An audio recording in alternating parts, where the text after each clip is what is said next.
and top ranked business podcaster in the UK. I really appreciate having you here today, man. I'm excited to have you on the show and learn from you. So thank you for being here. Not a problem, Ronald. It's a pleasure to be here. I hope I can give some insights, some brilliance, some experience to your listeners today.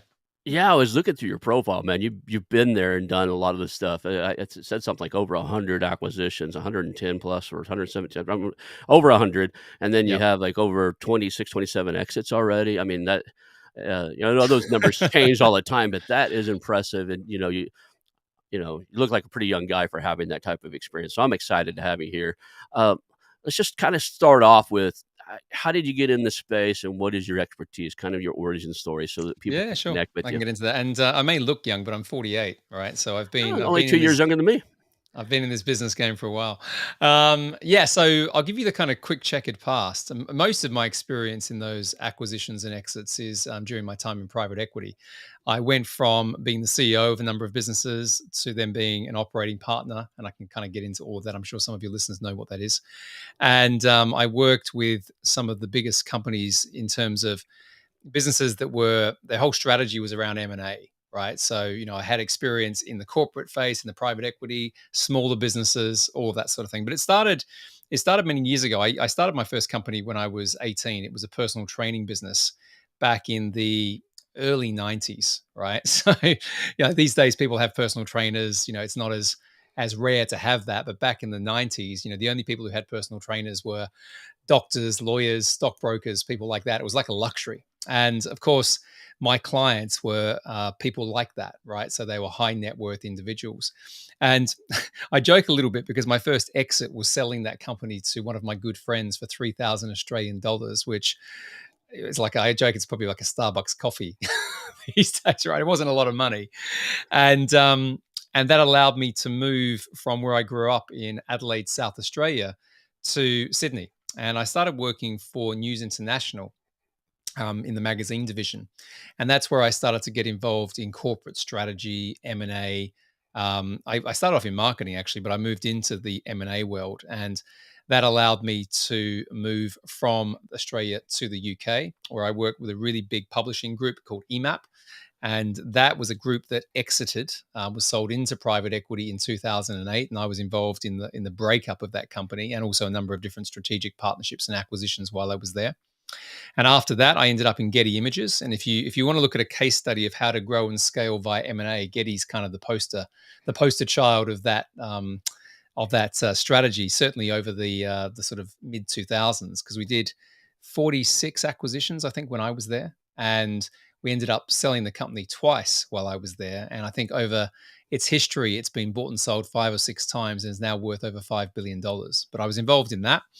And then I got working with the private equity firms predominantly and some VC firms, going into companies that were either needed to be turned around because the investment was underwater, as the term is called in that landscape, or there was a scale up job to be done. And as an operating partner, I would go in there and evaluate the leadership team, evaluate the structure of the business, look at its positioning, get involved in the financials, but I wasn't the spreadsheet guy. I was the operating guy, and that allowed me to get involved in lots of different deals, lots of acquisitions, and as you mentioned, 26 exits. The last big one, where I was the CEO of the international division of the company, was a business called Ascend Learning in 2017, which we sold to Blackstone for $2.3 billion. That's a considerable exit, right? A lot of my It was audience is, they're out there hoping to sell one for, 7 figures, 8 figures, but, that's what, 10 figures, right? I have 10 to do figure. the But math. you know what? It's interesting. The principles are the same. And these days, just to kind of finish it, these days, I only work with entrepreneurs who are, running 7 and 8 figure businesses who want to achieve an 8 or 9 figure exit. And very similar to what we spoke about before pressing record, it's rolling businesses up, creating groups, playing below the private equity lens and radar. But I think the key thing about that is if you know how private equity plays, and I spent over a decade in that environment, you can reverse engineer what you're trying to do to build something attractive to private equity. And the multiples, obviously, when you get up to that level, are going to be a lot higher than what I know a lot of acquisition entrepreneurs are buying companies for today. So it's interesting. I was reading through a lot of your bio and stuff. There's a quote inside of there that I really believe in, and it said that you can't scale past your level of identity. And I know that for a fact, having hired salespeople, been a salesperson myself at companies. There's an identity that you resonate with. We used to ask sales guys all the time, "What's the most you've ever made in your life?" Because we kind of know they'll fight tooth and nail to get back there, and then they're going to need some coaching to get past that because they identify as that's what their self worth is like. So, what's the background on that quote for you? What does that mean to you? Yeah, so there's a few things because when I started my podcast back in 2019 was the official first episode, but it was after I did that exit that I mentioned beforehand. And one of the things I appreciated, I think, from those years of going in and doing turnarounds and scale ups is that you would see a big shift when businesses were going from startup to scale up. And quite often, you would work with a very creative founder who was obsessed with the creativity that happens when you're in the startup mode. But when you get into scale up mode, it's a very different transition, different skill set and mindset, right? You have to be able to lead, you have to be able to build teams, you have to be able to trust. And some of these things are difficult for people to be able to understand emotionally as much as they can do it rationally. So the whole quote about scaling past your identity is for you to be successful in the different layers and the different steps, if you like, along the entrepreneurial journey. It's about how much you have to change. And if you can't change, quite often, certainly in private equity, we would bring someone in who could do the job, and you'd be out. And that was very common as a thing that happened consistently in private equity because of exactly that point. I've seen that a lot in the VC, private equity space, venture capitalist startups, and that type of stuff. And it is my belief for the longest time is the same person it takes to create an idea and start it and prove product market fit is a different person than the guy that needs to raise the second round of funding and get it from, you know, some customer, some revenue to profitable to even like say 5 or 10 million. And then above that, a lot of times it's a different guy. And if you watch the VC route, there are very few original founders that ride the whole ride. You've got Oracle and some of these other companies that the original founder made it. But if you even look what they did, they stepped out of the way for a while and said, "Hey, we just don't know how to run a company at this level." Step Yep. back, let somebody else run it until they got up to speed. So that was a testament to their own ability to get out of their own ego, right? Get out of their own way. Yeah, and the other thing that's important to understand is if you build something from the ground up, you're going to have an attachment to it, right? And I work with a lot of different business owners these days who can't see the issues in their business, right? It's the whole idea. It's hard to scale your own company, right? Sometimes when you go into something else, you can see it almost from a 30,000 foot view and see the wood for the trees, so to speak, right? And that's what happens, I think. And there are classic examples. I talk about the Larry and Sergey Google piece where they had to step out the way, and bring a CEO. I think it was Eric Schmidt. I think I can't remember exactly, but they had to bring a CEO in to take the business to where it is. Well, it's bigger now, but certainly to that next level. So it's quite a common thing. And what I found, and this is probably the niche that I have created for myself, is I focus purely on exit strategy within that scaling via acquisitions and joint ventures. So the private equity playbook, as I call it. But I also focus on personal leadership, right? Who you need to become. And the blending those two things together, I found has been quite unique and has helped a lot of founders be more successful than perhaps they were when they first encountered working with me. What elements are there that helps you indicate a company's gone from or at the stage where they're not just a startup anymore, they're actually ready to scale? Because there's a demarcation point where, okay, everything's in place where the company, in my mind, I think there's there's logically a line that says, okay, we can scale this now. Is there what needs to be in place before a company? What's that switch? Go from startup Yeah, you to mentioned you mentioned one of the key things, which is that product market fit, right? You have to mhm. have the one thing I get asked a lot is what's the difference between growth and scale, right? And my answer to that, because I think scale gets very very misinterpreted by lots of people, right? And when I launched my podcast, which used to be called Scale Up Your Business and now is Scale Up with Nick Bradley, no one was really talking about scale back then as much as they are now, but the difference for me is that any business can have a period of growth, right? You can kind of, once I get lucky, but you can have something that is working, it's clicking, it has some level of momentum. But if you want to go into scale, what you're really talking about here is predictability and sustainability.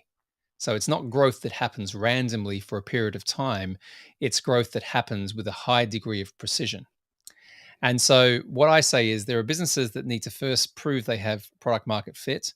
They need to prove that they can sell to a multiple set of customers, right? So not just a few people buying it. There needs to be like a broad either volume or depth that they're going into, right? So you have to have that.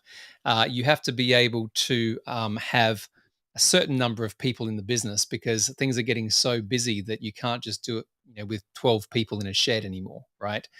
And the big transition for me is when you start to get into that sort of 10 to 20 people in a business, you're starting to have to bring in the management layer. Right. So if you think about, we have leadership, we might have the founder, we have leadership, we have management, we have execution, right? People getting the stuff done. As you start to get into that 10 to 20 people, you can't, as the founder, manage all the processes and things going on. You have to bring in management.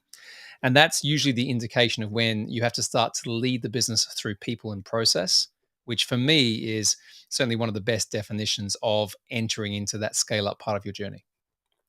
I get it. I've managed very large teams, and I purposely try not to direct ever. And I haven't had a real job in probably 15 years now. But as far as like, you know, direct management, my rule is about 8 to 10 is max, right? I want like reporting directly to me. It's just because it's hard to That track that is many that is people. generally, there's a thing called span of control where like you can't effectively run a business when you start to get above that level, certainly above 10.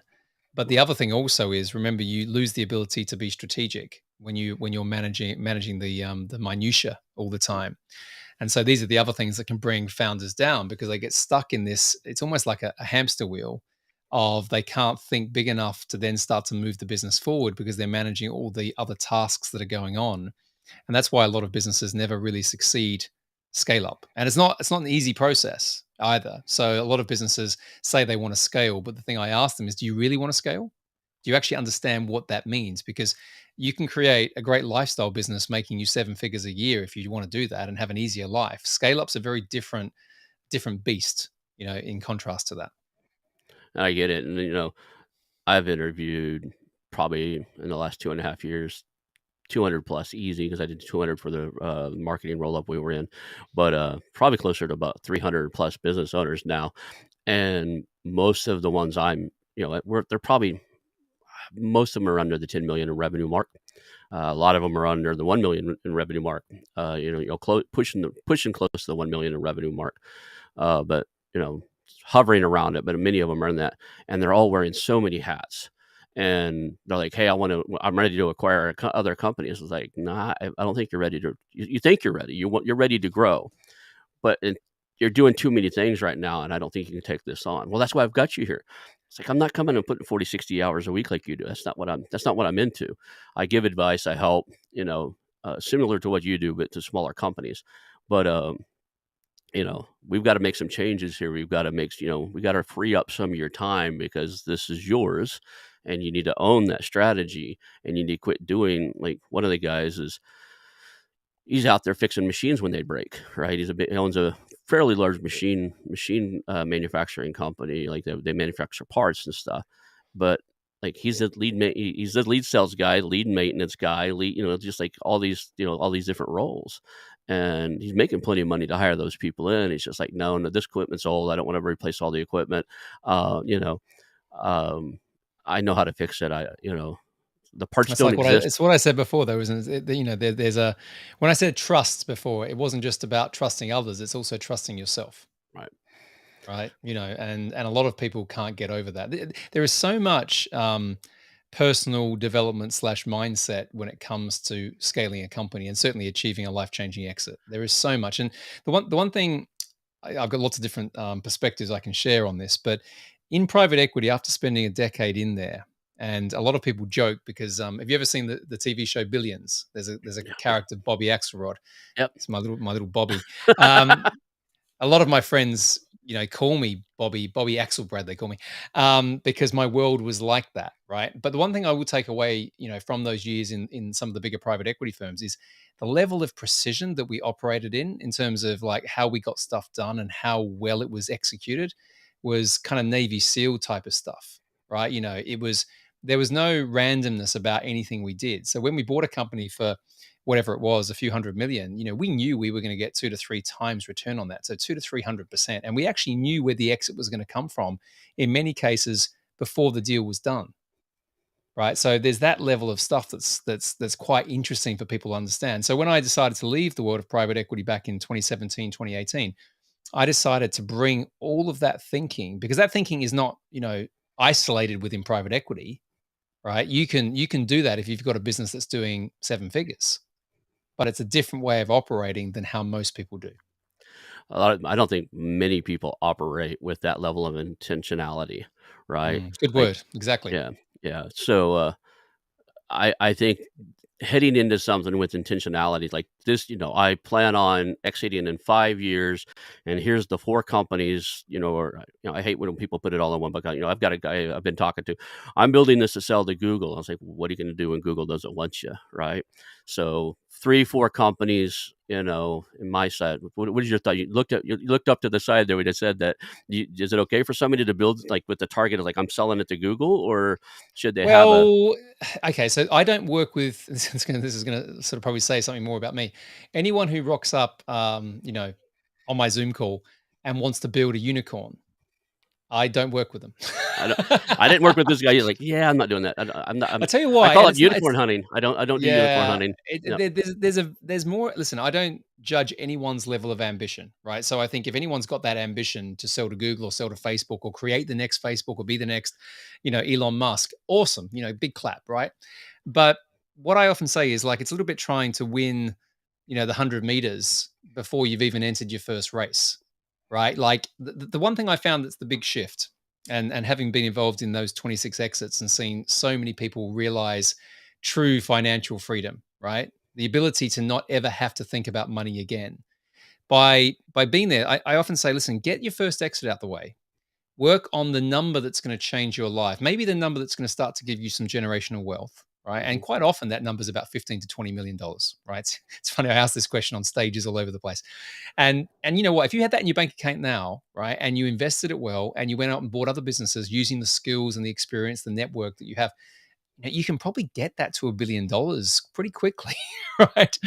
Because like I've got 12 equity stakes in companies right now, and I know that some of them are going to be 9-figure exits in the next 2 or 3 years. And if you just do the simple maths, I only need a few of those ones to absolutely dominate in the industries they're in, and none of them are unicorns.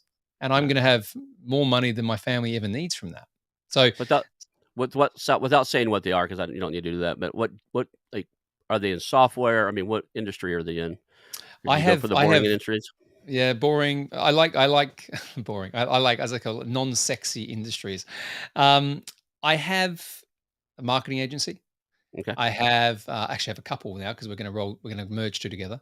I'm on the board of a men's grooming retail business out of New York, which Mhm. is going to sell for 9 figures to one of the big grooming businesses. Probably a strategic exit on that one we're working to.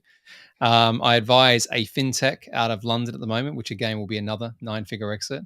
Got a couple of smaller e-commerce businesses, education companies, that type of thing, and we are looking. Obviously, we've got a co-investment group that we're starting to look more at proper bricks and mortar things. But Okay. but I like services businesses. I like retail businesses. I like anything that hasn't got too much tech. If I'm honest, I love technology to be able to drive efficiency, but I'm not one of these guys who's into, we have to spend 20 years driving revenue to actually prove we can be profitable. Because in private equity, and there's been a bit of a change, and I'll share this, that private equity are investing a little bit more now in growth equity positions in businesses like that. But the thing I loved about my time in private equity is we saw value as profit, right? Profit with other things, intangible assets combined. But I like businesses that make money. So most of my investments or things that I participate in, there's a pathway to that, or they're already making decent money right now. I worked in that space. I was as an employee, the .com. So when I got out of the military, my friends were making good money in defense contracting, worked in defense contracting, and I seen a bunch of my friends move over to the private .com space and were making killing. It's like I got skills, I'll go over there, and I caught the .com bust, right? I actually got pretty well known for being able to go in and liquidate equipment and stuff. So usually if somebody hired me, I found out within 6 months they're about to, like, when Excite.com hired me, they already kind of seen the writing on the wall and knew they were going to have to, like, go bankrupt. So I hung around and helped sell all the equipment and, shut the place down. And I was Yep. like, that was heartbreaking. You're laying off people, and it's just, so I was done with that and I went back into the startup world. But so I've seen that, right, where people are funding stuff and like, how's this thing ever going to make money other than being sold, right? So Well, yeah. you must have had a lot of people on this show who Mhm. talk about the value of buying an existing business that has all the infrastructure in place as well as the financials versus trying to start something. And I often say, like, there are people who are better at startup than people who are better at buying established businesses, right? They have different energy levels for the different choices, but it's harder work, right? It's harder work. And I don't think now, as we have this conversation here in 2022, that there's better upside, right? Because you're right, like there's more money than we'd ever need for any of us sitting in private equity right now. It's undeployed. They're looking for people to be able to package things together. And as long as you understand the fundamentals of what private equity wants, particularly private equity, it's the same in strategic, but there's a few nuances.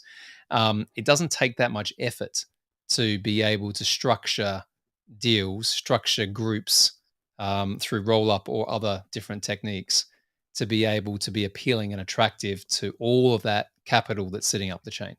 Now, I've done the research just because of our roll up. I kind of think I know what private equity wants, but you've spent 10 plus years in private equity.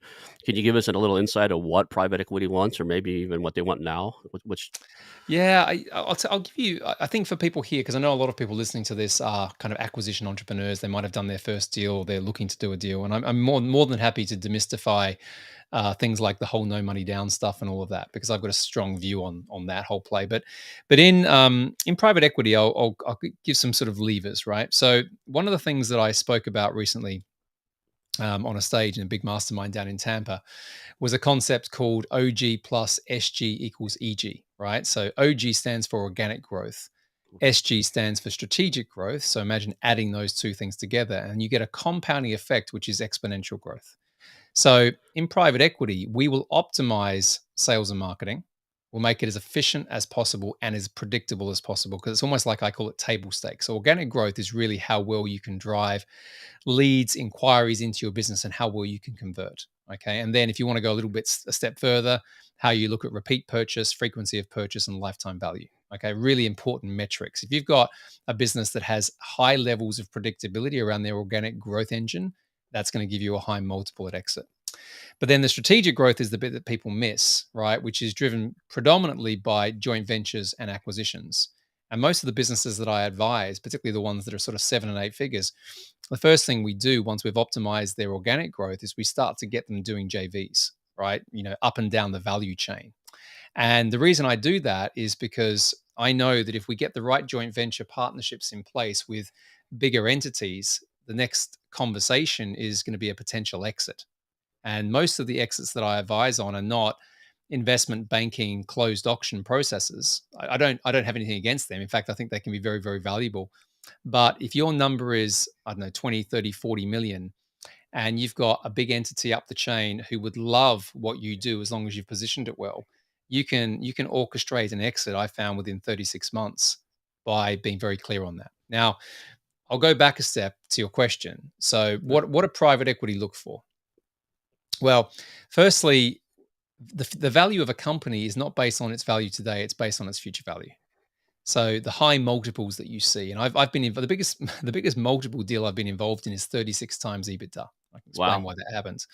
Um, it shouldn't have happened, by the way. It was Is it SaaS or tech enabled service, okay? overpayment by private equity. Thank They God in wanted that. it really bad. Yeah, I was on the sell side on that one, thank God.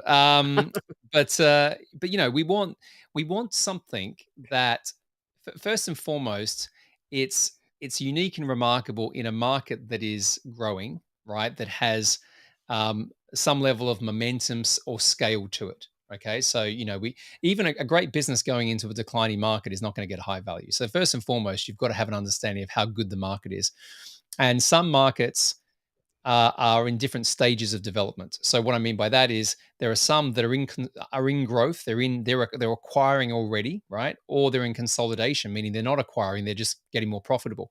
And what you don't want to do is create an entity or a business that's going into a market that's consolidating, because there won't be anyone to buy it. So you need to first understand what activity is going on above where you are, because you've got to start to plan. You've got to think about the exit that's going to happen for the person that acquires you. It's almost like thinking about your customer's customer.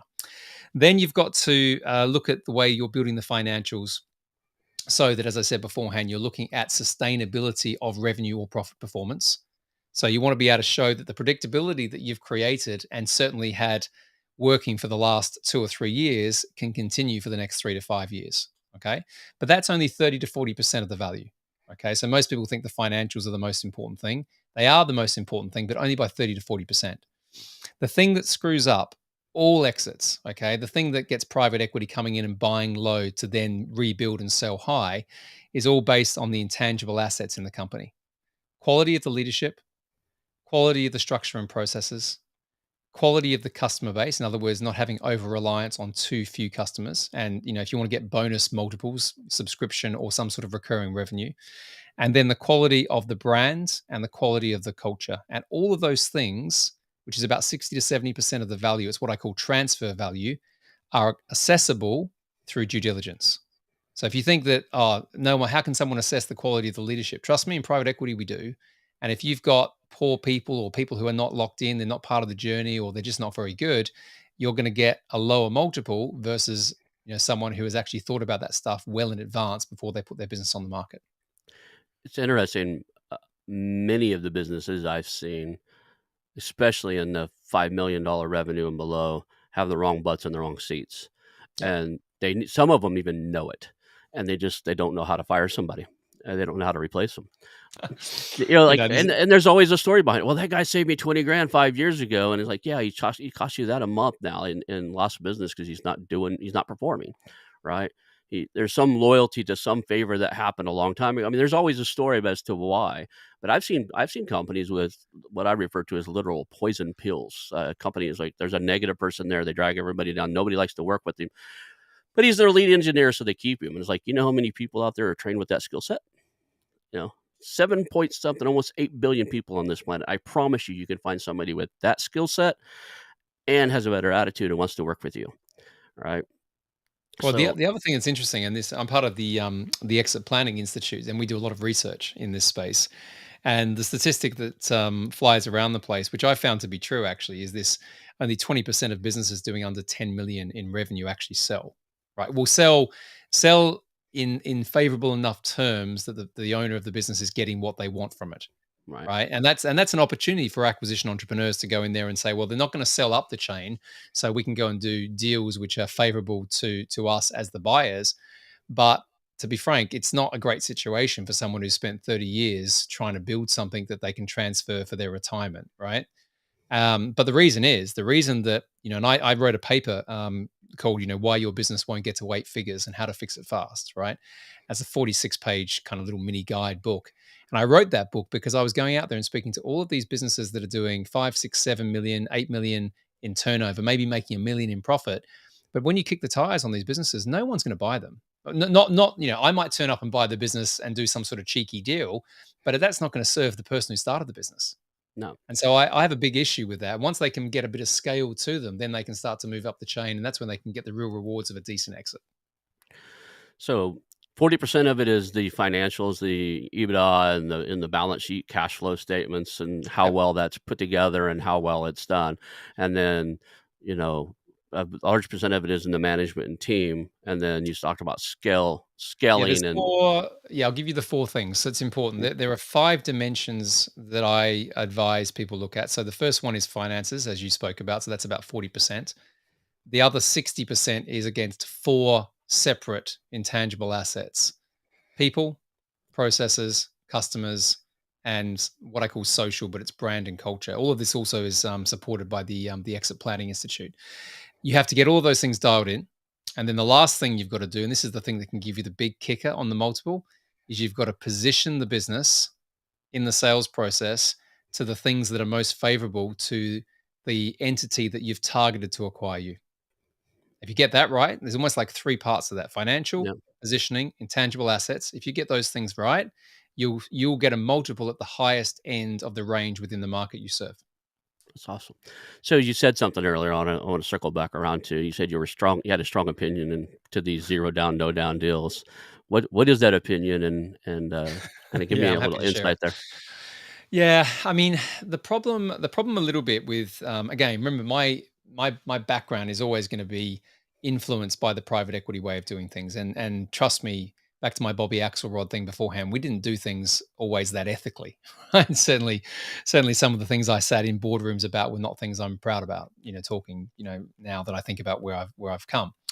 But the whole no money down thing, I've done 117 acquisitions, and I think two of them have been zero money down, right? And the reason that they were zero money down is because there was a pretty traumatic situation happening where the business had to be effectively fire sailed, right? And so I'm not saying today that those deals can't happen. I'm just saying that, the situation for them to happen at scale, for them to be something that you can do day in and day out, needs to be quite unique. And the way I contrast that is that if you think about it, if someone spent, 20, 30, 40 years of their life building a business, for someone to turn up one day and say, I'm not going to pay you any money for it, or I'm going to do it in this sort of, deferred seller finance way, blah, blah, blah, and try and give you a 2 times EBITDA, it's not it's not being welcomed by a lot of business owners. And what I'm seeing is there's all these people going out there learning these techniques to do zero or no money down deals. They're knocking on and basically trying to do 100% seller finance deals, and a lot of people are waking up to that now, right? And you see it. You see, oh well, I thought I could go and buy all these businesses for no money down. It's so easy to do it. Well, it's not easy to do it, and it's becoming harder to do it. And I just think sometimes the marketing that goes out there, making it look like this is the easiest thing in the world, is a little bit misleading. And I think it's the marketing because I've had a lot of those guys on the show, and I've actually paid a couple of those guys to mentor because the rest of their content. I was new in this space, and instead of going in to get yet another college degree, I was like, who's already doing deals? So I paid a few of these guys to mentor me, probably to the extent now of about 15 or 20 grand, for courses and stuff, just because I wanted to learn fast, right? Yep. And they have their no money down strategy, but when you dig down to it, it's not no money down. It's not. It's a lot of times it's not your money down. So you're bringing out in and outside investors. You're still giving 10, 20, 30% down sometimes from outside sources. Or it's really creative strategies where you're looking at a company that's really asset rich and doing what it's a coin phrase where they're like, it's a deferred down payment. What you're really doing is liquidating old inventory that like the owner doesn't want to sell because it'll do something to his market or. I looked at a concrete manufacturing company that had a $700,000 worth of inventory laying out in the field right there, and a lot of it like, well, we don't sell those anymore. People still buy them. Why don't you sell them? Well, we've switched over to this. First thing I was going to do is fire sell that stuff off and raise money to do things. So that's a lot of it. They're pitching no money down, zero money down, but when you really get into the course and spend some time with it, they're not doing the deals. These owners are getting smart. They want a down payment. They want some skin in the Yeah, game. It's just exactly right. often not their skin, right? It's often, you know, Well, it's the other term. I don't have much of an issue with the concept of other people's money. And you might hear those two different things and say they sound the right, same, but they're not. Because even in private equity, we will use other people's money in terms of debt structuring right, to get deals done. So we're not, and plus you could argue we're using other people's money because we're getting institutional investors to give us a fund. But I think that piece for me, if you understand what it is how all leverage buyouts really happen. right.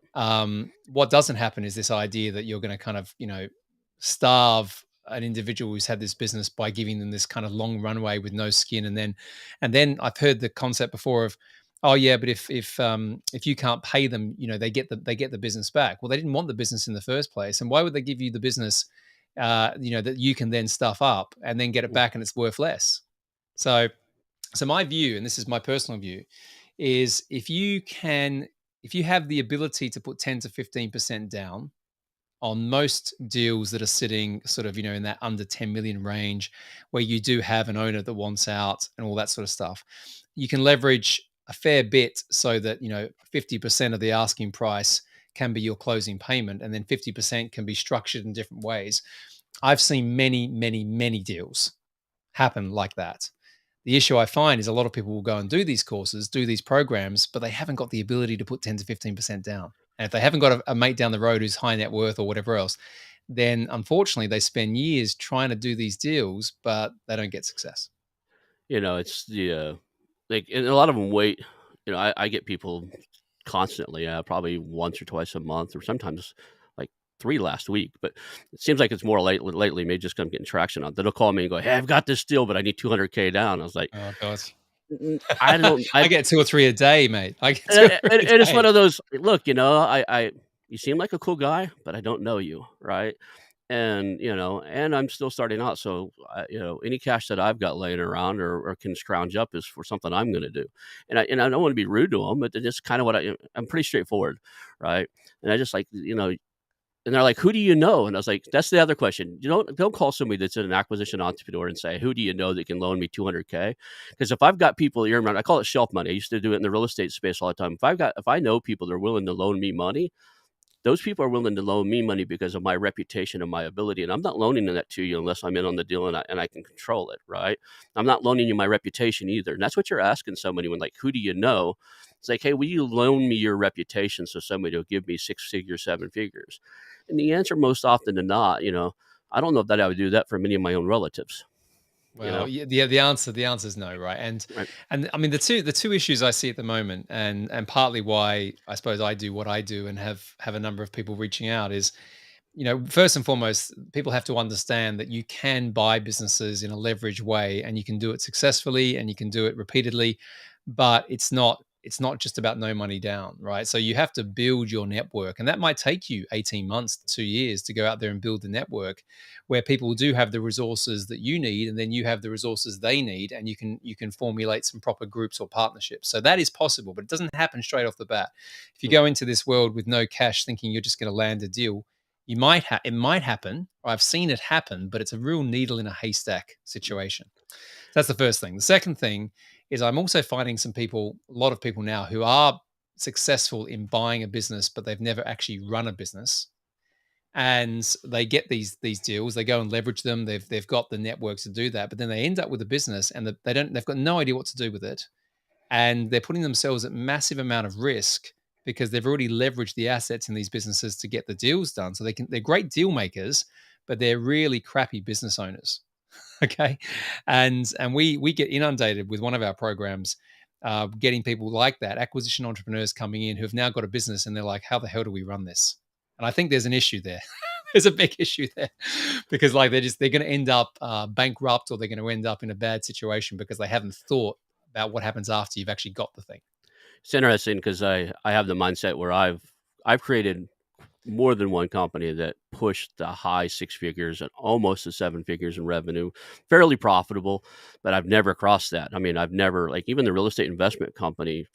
If you look at the number, like revenue, because we were buying and selling houses, it looked huge.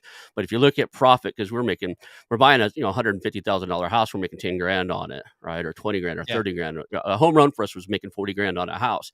So if you looked at the numbers on revenue, like what money did we bring in and send out, it's millions of dollars. But all I really cared about is, what hit our bank account, right? Like what was ours to keep, and that never crossed that level. So when I'm looking at stuff like this, I'm like, if the first one I look, the first thing I think is, can it afford an outside operator?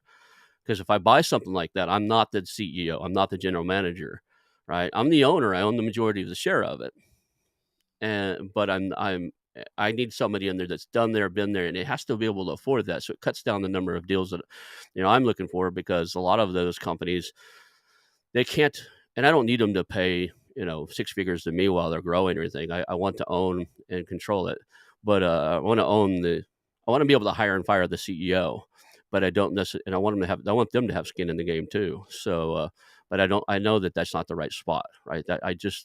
I might learn it at some point, but I'm 50. That's not that, I don't want to spend 60 hours a week. So these are strategic investments, that I'm looking for. And I don't know what your thought process on that is. If you've got the means and the network and stuff, buying a company and putting somebody else in it to operate, and just kind of being the chairman of the Well, board and giving vision and direction, but not being the day-to-day operator that says go from A to B to get to C so we can eventually get to Z.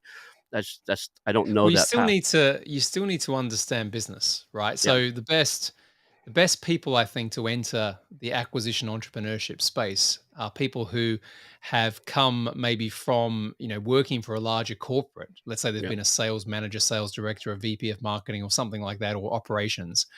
And instead of having to work for, these big companies getting paychecks and bonuses, they now want to take their skill set and go and apply it in something that they can own. yeah, Even that's a jump, right? Let's be clear.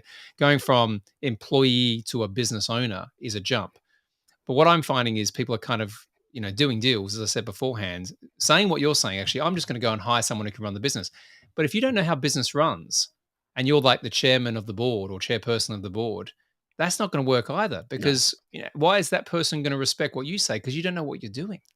Yeah, And yeah, I've spent this is 15, yeah, 20 years in the industry, stepped out and became an entrepreneur, run those. I just know that, I know what I can scale to myself, but like maybe it's the self-limiting beliefs or something, but there just to get it, and I just don't want to test it on somebody else. Like if I buy a company that's got no. 30 or 40 employees, I don't want to test my merit because I'd rather bring somebody in and that's done it and make me able to afford it. And I know enough about business. I know enough about profit and loss and and all the other stuff that I can really I call it I did the same thing in the real estate space is I understand really quick on how to develop a BS meter, right?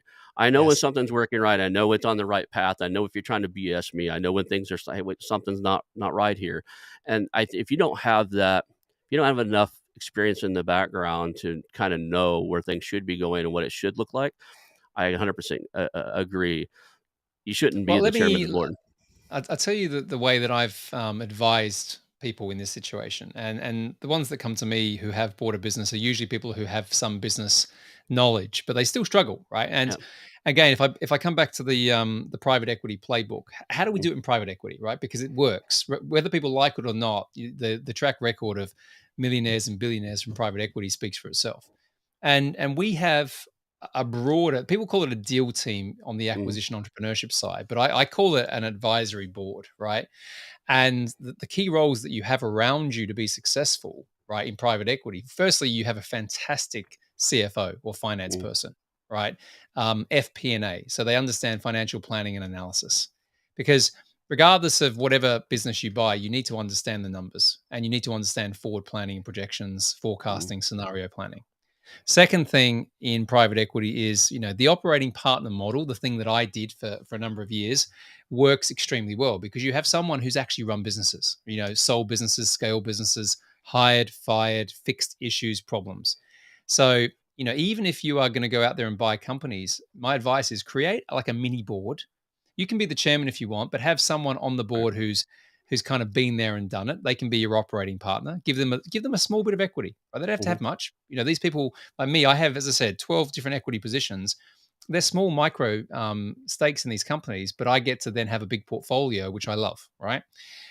Then you've got great M&A lawyer, really great M&A lawyer. You need someone like that that's close to you. And then the other area that people don't do enough on, I think, is proper tax planning, estate planning, financial and wealth management. So you need to have that around you. And if you have that sort of team around you, and then you have people that you hire to run the business, to be in the day to day, you've got this really nice, almost like a church and state kind of thing, where you've got someone working in the business. You've got the on the business stuff is happening kind of at the management board sort of interjection. And then you have this team above the business who are looking at the market, the strategy, the network, the growth. But if you're the person who owns it, you have this great group of people around you that are going to make sure that A, you're successful, but B, you're going to get to an outcome. And I find a lot of people just trying to enter this world too much by themselves. I get it. I get it. So it's funny is when I came out of my MBA program, I thought I was like, got a master's degree. I'll go create a business. It was the MBA wasn't the most valuable lesson. The most valuable lesson was spending every penny I could get my hands on trying to do a startup, thinking I knew enough about business to run one.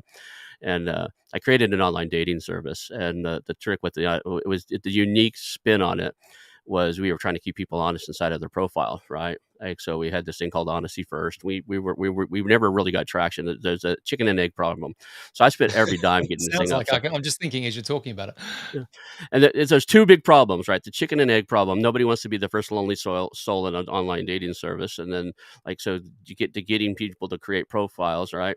So, and then nobody's gonna, join it because there's no profiles there, right? So nobody will create one because they want to be the first one there. And then nobody will, even click around and look around in there because there's no profiles to look at. So we were starting to get a little bit on that. But as I pitched VCs to do the marketing, they're like, you don't really have a business here. You have an idea, a patentable idea, because we had some technology on how we were keeping them there. He said, you should go pitch some of these bigger guys. And in that process, they basically told me, like, look, we were like some of the big guys. I won't say who because they were NDAs back then, but some of the big guys, if you think of the top 5 dating companies, they told me, like, look, we've already surveyed our customers. They don't want to be kept honest in their profiles. So I spent a lot of money and time, a couple of years building this thing out, and and there's no product market fit, right? But that also, so the reason I even brought this story up there is a lot of these business owners think that they've got, they're search funders, right? They went and got it, and a lot of these are Ivy School. They just got their MBA from Harvard, and they, okay, I've got this scholastic, skill set that the school told me this is how things run. I'm going to go buy a business and run it. And I just think that I'm curious on what the success ratio is on those. I haven't ever done the research on it, but I bet it's Well, not as I high. can tell you from my perspective, they end up Yep. on my doorstep. So, so I get a lot of MBA grads and things like that. Smart, really smart guys, like and gals. But they just haven't got the experience. But again, back to the private equity world, a lot of the people that I was surrounded with were people who came out of business school. Like I went to INSEAD over in France, Yep. but didn't go through the full MBA. I did like the exec thing that they do there because I had a lot of business experience. And so the best balance you can have, in my opinion, is have some very smart people around you who understand the theory, understand the numbers, right? Because that's something that takes a lot of discipline in its own right. And then have some people around you who have got the battle scars of growing, scaling, exiting companies. That's what you need. And if you've got one but not the other, you're going to have some limitations. If you haven't got any of those, which a lot of the people haven't got any of those, that's where I think there's a big issue. There's no wealth transfer going to happen there. There's going to be businesses going bust and lots of people in debt thinking, why the hell did I do this? But in my personal view, it's a simple thing to solve if you understand it's about who, not how, right? It's who you surround yourself with, not how you try and do it by yourself. My favorite book by Dan Sullivan, Who Not How. I love it too. Well, it's something that needs to be underlined for people a lot because every problem that you have in your business, in fact, probably every problem you have in your life, it's about who's done it before, who can assist you with that, or has the network, the resources, not how you try and work it out for yourself. So that's one of the things I look at when I look at these companies, like who's going to be the running the day-to-day operations and who else do I need? So it sounds like in a lot of cases, a lot of these guys out there, if you don't have the experience I have, or you're you know, I meet people that they're software engineers and they're like, I'm gonna go buy an IT company.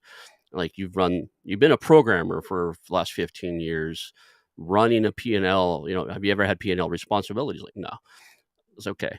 Make sure that the only thing I can tell, I don't want to discourage anybody, right? Because I want people to do what they're doing. So one thing I can tell you is if you decide to buy the business, make sure it can afford a general manager or somebody to run it for you. Because who's going to run the day, who's going to run the business from a business perspective, and then make sure you can afford a very expensive coach and mentor to oversee you and help you through this because you're not ready.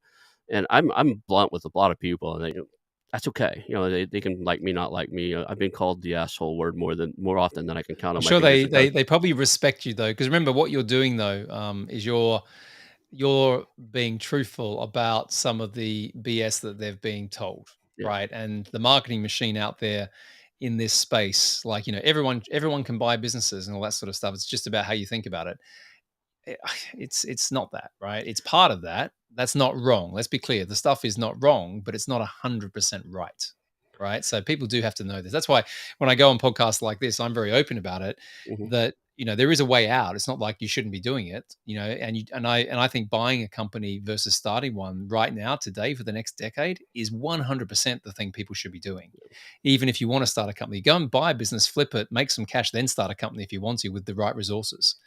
But don't think that it's all apple pie, cherries, and ice cream. Right? Right. It's a little bit more challenging than that. I told one of the things I brought up to the guy, that one of the guys we were talking about. It's like when you build a business, it's yours to figure out, right? And it's yours to solve, figure out. Can you make product market fit? Can you drive it to revenue? Can you drive it to profitability? When you buy one, it's yours to mess up, right? So the problems don't go away. You can be unsuccessful in a startup, or you can be unsuccessful in an acquisition.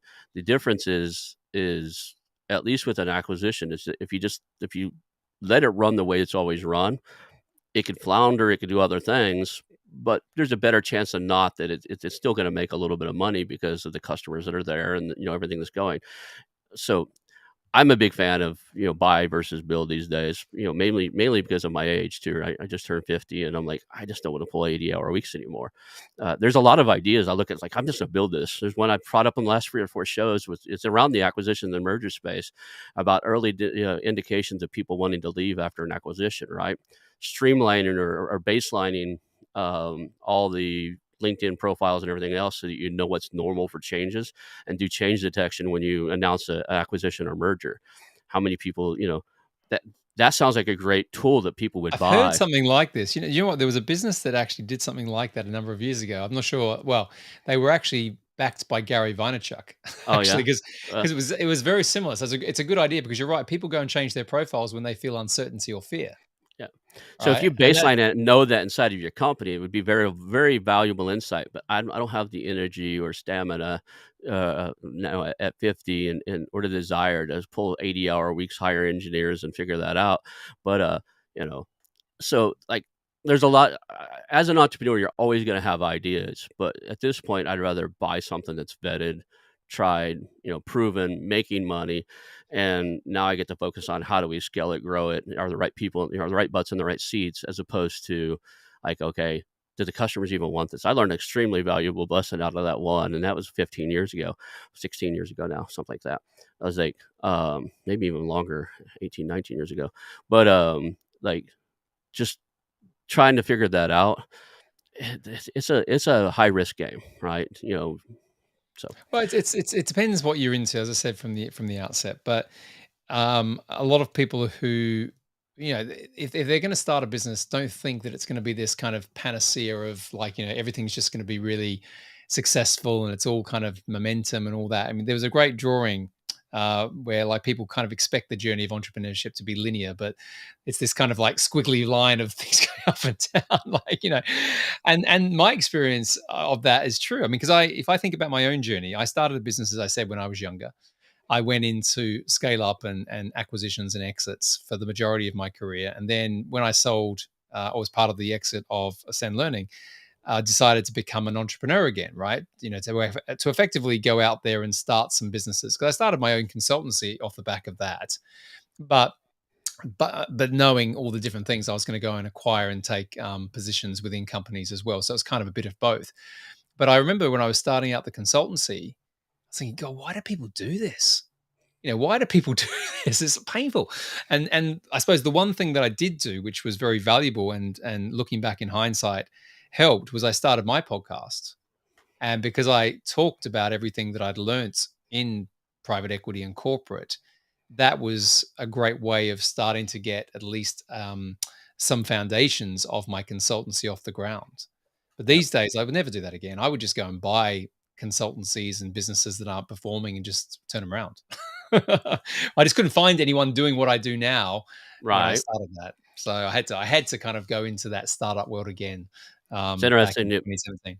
you built, you built a number one podcast in the UK, and it's and ranking all over the world in a fairly short period of time.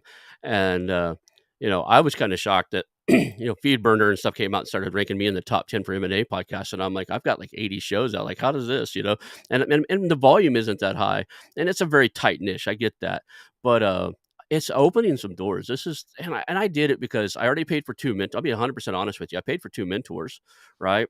And I was like, "There's still questions I have." I have all this equipment because I was about to, do a different podcast a while back, and a friend of mine runs one, and he kinda taught me what it does, and, like, I was interested. And, so, like, I'm just start interviewing people in this space and learn from them. And I fell in love with it, man. Now I don't care what I do, whatever else I do, I'm probably gonna have a mic in front of my face for the rest of my life. I enjoy this. I enjoy meeting really intelligent people, learning from their mistakes and their past so that I don't necessarily have to repeat them in the future. So, Yeah. It is very much that, and as I said, getting close to 300 episodes now since I launched my podcast. I mean, I had an interview with Jay Abraham, who some people on this show may know. He's a very, very smart business strategist, and he came on the show, and he was on for about an hour. And it was great, interview, just kind of picking his brain. But then he gave me an hour afterwards, after we'd finished recording, just asking about what I was doing. And certainly he had an interest, I think, in the private equity side, but he was incredibly generous with his time. And I remember that thinking, how else would I, certainly from my background, how else would I get 2 hours with one of the greatest minds in business of the last, century? How would that happen?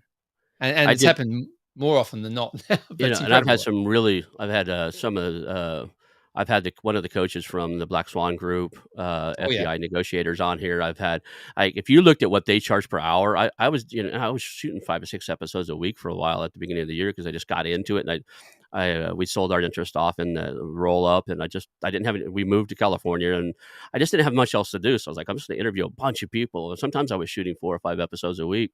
I did the math in, like, January and February, the consulting fees I would have had to pay to get their time were in the 50s and $60,000 each of those months because of all the people I'd spoke to and learned from. You just and I'm building connections with people, so I know we're an acquisitions and mergers podcast, and we're talking about podcasting now, but if you're out there building and you were talking about earlier, building that network of, taking 18 months to build a network of people in this space that might be willing to fund your idea. Part of what we're doing here, we're building connections, we're building networks. The last 3 or 4 people that I've had on the show, we're trying to figure out how to work together just because, I like what they're doing, they like what I'm up to, and there's some alignment there. Like, is there something else? So we were carrying those Oh, it's conversations on. absolutely Yeah. it's absolutely relevant. I mean, I was doing a podcast 2 days ago with an investment banking group out of LA, Mhm. and that's turned now into, in 2 days, 48 hours, we're already talking about our strategic partnership, because the exit planning stuff I do is normally 36 months out before we would bring in someone like them. Mhm. And the other thing that they do is they do they're very well known for doing valuations, very, very good valuations at scale. And a lot of my clients, the starting point of working with me is getting a value on their business today so that we can work back from what they're doing, but we understand the delta. So that's going to turn into, well, it'll be well into 6 figures, if not 7 figures of business just from that connection, Right. because I can then bring all of the leads and the referrals from them into my consultancy company, and we can do exit planning for them. I've asked you a ton of questions. We're almost at the hour mark. What did I miss? What is there anything we should have talked about? Or is there anything you're thinking, man, we probably should bring this up along the path? Or do we miss anything at all? Um, do you know what? I think we've talked. I'll kind of just summarize a little bit of the journey. I think, we've talked about why right now is a great time to buy companies, and I'm sure you've covered that with other guests previously. I think the point of distinction for me is understanding that if you want to sell your company to private equity, which I would advise is probably the pathway to go down, particularly if you're looking to do roll ups, you've got to study them and you've got to study their exit plans, like I said beforehand, because you can't go into, it's that whole sort of going into a gunfight with a knife, right? If you get really good at understanding how the game is played up the chain, even if it's in the sort of 8 figure game, the 50 to 100 million exits, or even the 100 to 150 million exits, in that range, it's not difficult to get a business that you can get up to sort of 10 to 15 million EBITDA by rolling up, and all of a sudden you're going to be selling into those levels. So for me, reverse engineering, understanding the playbook of private equity, understanding the way value is attributed. We talked about financial value versus, the intangible assets or the goodwill value, understanding positioning. If you can bring those skills into what you're doing now, you're going to be significantly more successful at exiting. Yeah. And then the last piece, I think, which we touched on, which is important, is it's all about who you surround yourself with. It's about building that board even before you're ready. And I would not be bashful, if you like, or scared of giving up equity, to be able to build the team around you. You've got to do that. And I find a lot of acquisition entrepreneurs think it's about having majority stakes. In my experience, it's about having micro stakes. You can have lots of micro stakes, but have the right people around you, you're going to get the outcome. Whereas if you try and hold everything to yourself, you're not. So I think we've covered most of it. I think that's how I approach this space. A little bit different to how others approach it, but I've got a pretty good track record of success because of that as well.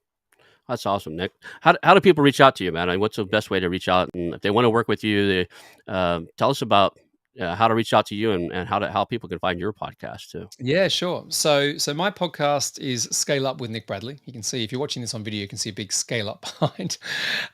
Whereas I said, getting close to 300 episodes. You can literally sign up to that on Apple Podcasts, Spotify, Amazon, wherever you like to listen to podcasts. Definitely go and look back into what I call the back catalog, because the very beginning is me telling my story about private equity, and I don't think there's a topic on there, because I do a lot of just myself to microphone, like Hmm. solving things. Like I did one a few weeks ago, which is 10 lessons from $1 billion exit. And those same 10 lessons are applicable to an 8 or 9 figure exit. So go back and listen to that. In terms of if people want to work with me or the various companies that I have, the first place to go is to my personal website, which is scaleupwithnickbradley.com. That's got a bit more of my personal story in there as to why I left private equity. And then our main consultancy coaching business is called Scale Up Your Business. And you can get to that by www.highvalueexit.com, where we have a number of different programs of entrepreneurs going from 6 to 7 figures, scaling through 8 figures. And our main one is called High Value Exit, actually, where we actually create, if you like, or write an exit strategy for business owners so that they can know exactly what they're trying to build to, the right way, the way we do it in private equity. So, yeah, that's how to get me. Awesome. Well, I appreciated having you here today. I've learned a lot and I've kind of opened my eyes. I love the shows where I like look at something and go, maybe I ought to consider this or that. So I change. I've had probably out of the 80, almost 90 shows I've recorded, it's happened. I can count them on my fingers. I don't need my toes yet. But yeah, but it's not as often as you would think it was. So I appreciate that. I've got some eye openers here for me, and I'm sure it does for our audience. So thank you for being on here. Hang out a few minutes after we end the stream, and we'll go. That's the show, Okay. guys. Thank you. Thank you very much, Ronald. Appreciate it.